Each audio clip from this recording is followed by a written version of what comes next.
कि बिहार में 7 फेज में चुनाव होने से चुनाव जो उम्मीदवार है चुनाव लड़ने वाले उन पर अधिक खर्च का बोझ पड़ता है, इसलिए कि लंबे समय तक उनको चुनाव प्रचार करना पड़ता है। दूसरा, उम्मीदवार और नेताओं को भी चुनाव के प्रचार में गर्मी के दिनों में काफी परेशानी का सामना करना पड़ता है, इसलिए अधिकतम 3 फेज में चुनाव कराया गया।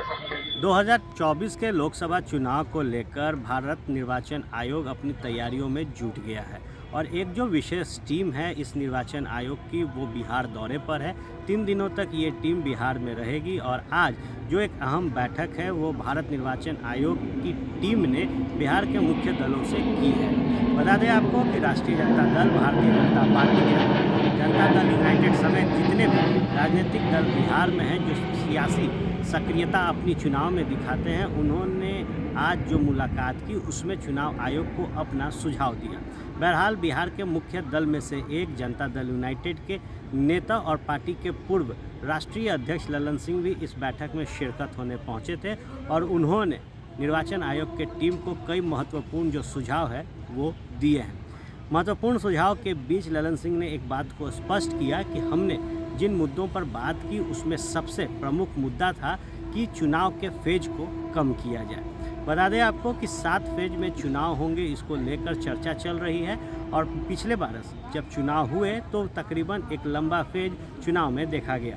इसको लेकर ललन सिंह ने कहा कि हमने आयोग के समक्ष अपनी बात को रखते हुए कहा कि चुनाव को लंबा न खींचा जाए और महज 3 फेज में ही जो लोकसभा के चुनाव हैं वो बिहार में संपन्न करा दिए जाए। पहले आप सुनिए कि ललन सिंह ने बैठक खत्म होने के बाद कहा क्या।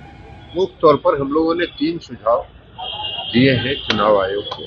पहला सुझाव हम लोगों ने दिया है कि बिहार में 7 फेज में चुनाव होने से चुनाव जो उम्मीदवार है चुनाव लड़ने वाले उन पर अधिक खर्च का बोझ पड़ता है, इसलिए कि लंबे समय तक उनको चुनाव प्रचार करना पड़ता है। दूसरा, उम्मीदवार और नेताओं को भी चुनाव के प्रचार में गर्मी के दिनों में काफी परेशानी का सामना करना पड़ता है, इसलिए अधिकतम 3 फेज में चुनाव कराया गया। दूसरा सुझाव हम लोगों ने दिया है और बाकी फोर्स के बारे में और सब बाकी चीजों के बारे में, लेकिन मुख्य तौर पर हम लोगों ने चुनाव फेज दिया।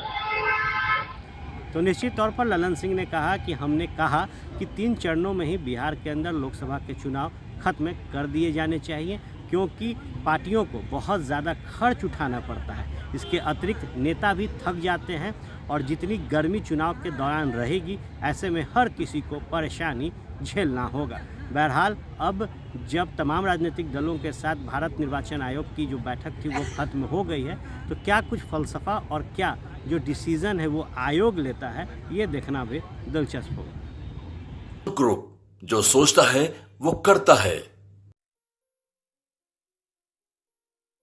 ये लो मुंह मीठा करो, आज मैंने अपना जॉब छोड़ दिया, अब हम पूर्णिया वापस जाएंगे। जॉब छोड़ दिया है? मतलब ये घर कैसे चलेगा? हम करेंगे क्या और माँ बाबूजी क्या बोलेंगे? इसलिए मैं एक और मिठाई का डब्बा लाया। अपने बिजनेस के लिए लोन अप्रूव हो गया। अरे लोन अप्रूव हो गया वो तो ठीक है, लेकिन पूर्णिया में हम रहेंगे कहाँ? अपना घर भी तो नहीं है वहाँ। इसलिए तो एक और मिठाई का डब्बा अलग से लाया हूँ। हमने पूर्णिया में घर ले लिया है, पूर्णिया के ई होम्स पैनोरमा में। पूर्णिया में पैनोरमा ग्रुप लेकर आए हैं ई होम्स पैनोरमा। बड़ा घर, आलीशान जिंदगी और अत्याधुनिक सुविधाओं के संग। अरे अरे अब क्यों मुंह मीठा करवा रही हो? क्योंकि हम घर वापसी जो कर रहे हैं। घर वापसी की खुशी पूर्णिया में ई होम्स पैनोरमा के संग। E homes panorama, luxurious lifestyle redefined.